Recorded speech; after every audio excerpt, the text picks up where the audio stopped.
दोस्तों, इस ईसाई औरत ने डॉक्टर जाकिर नाइक साहब से 3 ऐसे सवाल किए जो लग रहे थे कि सबसे मुश्किल सवालात हैं, और साथ ही ये कहा कि अगर इन 3 सवालों के जवाबात मुझे मिल गए तो मैं अभी इस भरे मजमे के सामने मुसलमान हो जाऊंगी। नंबर 1, मुसलमान जब हज पे जाते हैं और जमजम और खजूर लाते हैं, और हिंदू जब मंदिर में जाते हैं तो इनको प्रसाद दिया जाता है। इन दोनों में कोई फर्क समझ नहीं आता, और मुसलमान इस प्रसाद को बुरा कहते हैं, हराम कहते हैं। क्यों कहते हैं? और मेरा दूसरा सवाल यह है कि हम जिन्स परस्ती क्यों गलत है? हालांकि मर्द मर्द से और औरत औरत से वही सुकून महसूस करता है जो मियाँ बीवी एक दूसरे से महसूस करते हैं, और हम जिन्स परस्ती इस्लाम में ममनू है, यानी आप सिर्फ शादी करके ही ये लुत्फ क्यों उठा सकते हैं? और मेरा तीसरा सवाल यह है कि आदम अलैहिस्सलाम और हव्वा अलैहिस्सलाम को जन्नत में किसी फल के खाने से रोका गया था और उन्होंने हजरत हव्वा के कहने पे खा लिया था। इसी वजह से आज तक औरतों के जिम्मा लगा दिया गया है कि आपने बच्चा जनना है और इसका दर्द भुगतना है, और इसी वजह से जन्नत से निकाला गया। और अब हम लोग रोटी के लिए खूब कोशिश और मेहनत करते हैं, हालांकि वहाँ खाना हमें मुफ्त मिला करता था। क्या ये दुरुस्त है कि औरतों को बच्चा जनने की तकलीफ इसी वजह से दी गई थी क्योंकि उन्होंने हजरत आदम अलैहिस्सलाम को वर्गलाया था? इसका सही जवाब क्या है? जवाब में डॉक्टर जाकिर नाइक साहब ने सवाल दोहराते हुए फरमाया कि बहन का अच्छा सवाल है आपका पहला सवाल कि प्रसाद और जमजम में क्या फर्क है। प्रसाद का जो हिंदू किताबों में लिखा हुआ है वो ये है कि प्रसाद अल्लाह को खिलाने के तौर पे दिया जाता है,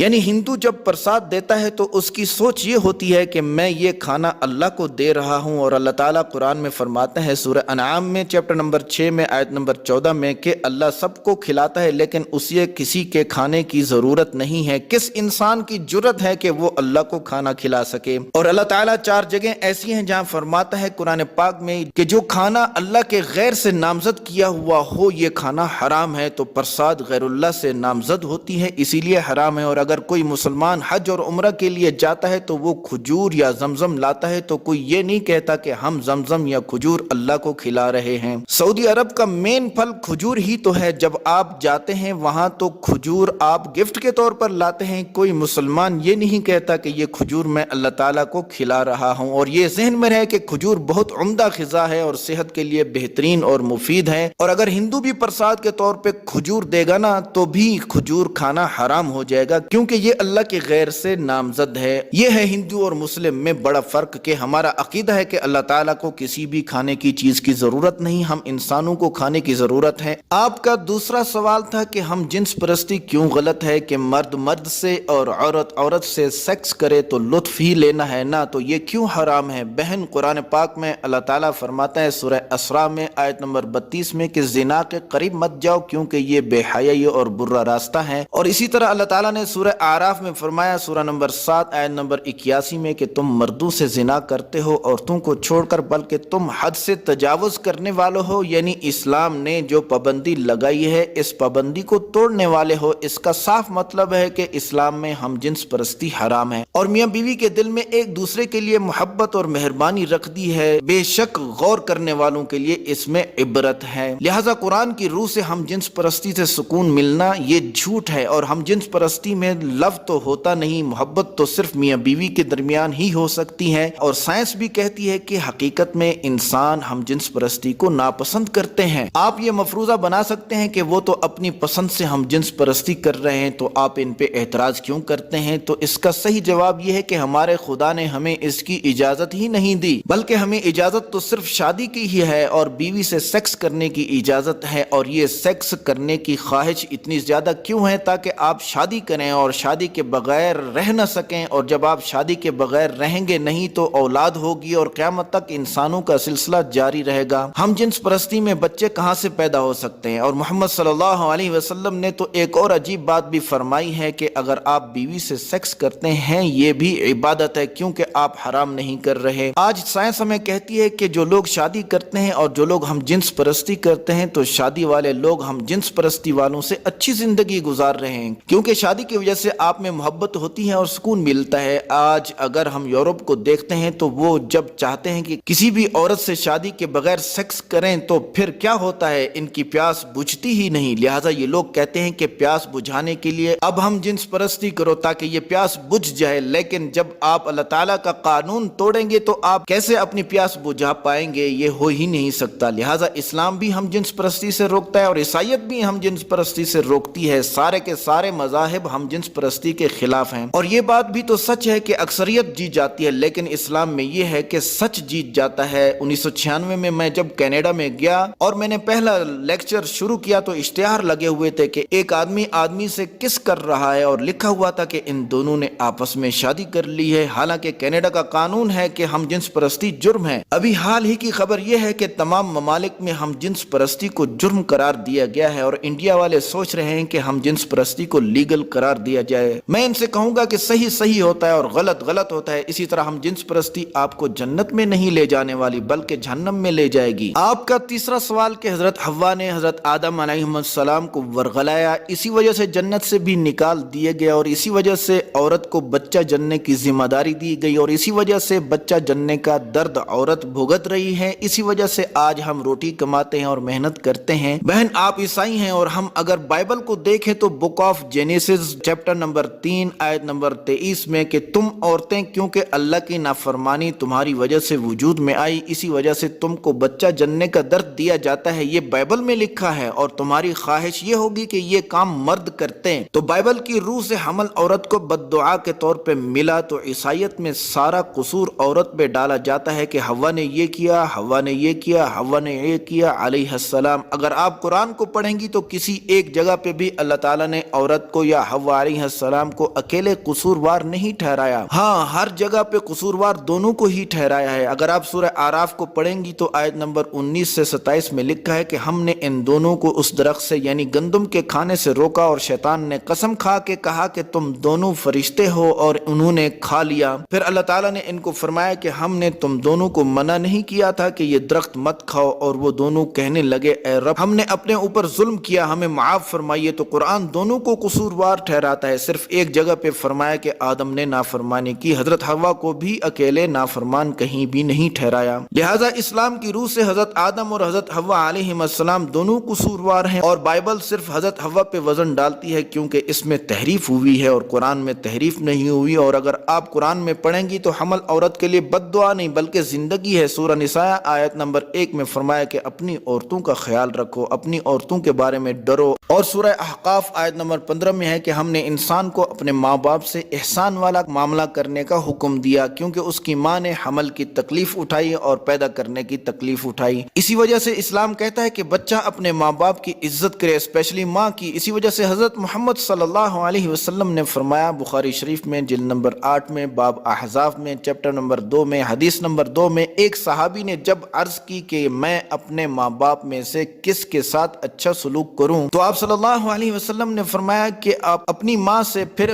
اس نے کہا کہ میں کس کے ساتھ اچھا سلوک کروں، تو آپ نے دوبارہ فرمایا کہ اپنی ماں سے۔ پھر اس نے کہا کہ میں کس کے ساتھ اچھا سلوک کروں، تو آپ نے فرمایا اپنی ماں سے۔ پھر اس نے چوتھی مرتبہ کہا کہ میں کس سے اچھا سلوک کروں، تو پھر آپ نے فرمایا باپ سے۔ تو ماں کو 3 بار میں ترجیح ہوئی، چوتھی بار آپ نے باپ کا نام لیا۔ تو گولڈ میڈل اور سلور میڈل اور پیتل کا میڈل سبھی ماں کو ملے ہیں، پھر باپ کی باری آئی تو خوب تالیاں بجی۔ تو حمل اور بچہ پیدا کرنا اسلام میں زندگی ہے یا نہیں؟ اور جب بچہ جننے کا کام اللہ نے عورت کو دیا تو کون ہے جو مرد سے بچہ جنوا سکے؟ سسٹر کوئی ہے ایسا؟ شاید میں نے آپ کے سوالوں کا جواب دے دیا ہوگا۔ تو بولی ہاں۔ تو ڈاکٹر ذاکر نائک صاحب نے کہا کہ کیا آپ مانتی ہیں کہ اللہ ایک ہے؟ تو بولی ہاں۔ تو آپ اب اسلام قبول کرنا چاہتی ہیں؟ تو بولی ہاں۔ تو کیا آپ عیسیٰ علیہ السلام کو خدا مانتی ہیں؟ بولی نہیں۔ تو آپ کیا مانتی ہیں؟ تو بولی میں پیغمبر مانتی ہوں۔ آپ مانتی ہیں کہ حضرت محمد صلی اللہ علیہ وسلم آخری پیغمبر ہیں؟ تو بولی ہاں۔ کیا آپ پہ کوئی زبردستی کر رہا ہے کہ آپ اسلام قبول کریں؟ کیا کسی نے آپ کو پیسہ دے کر اسلام قبول کرایا ہے؟ بولی نہیں۔ آگے سنیے شہادہ اور کمنٹ کر کے بتائیں کہ ڈاکٹر ذاکر نائک صاحب کا جواب کیسا تھا۔ شکریہ۔ السلام علیکم۔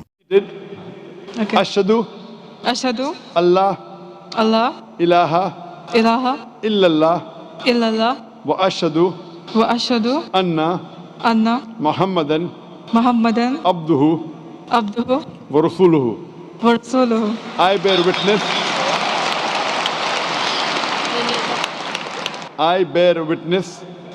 witness that there is no God but Allah, and I bear witness that Prophet Muhammad is the messenger the messenger and servant of Allah. and servant of Allah. MashaAllah. You are a Muslim, and I pray to Allah subhanahu wa ta'ala that to guide you and help you guide your family members also, and to give you the best in this world as well as in the next life.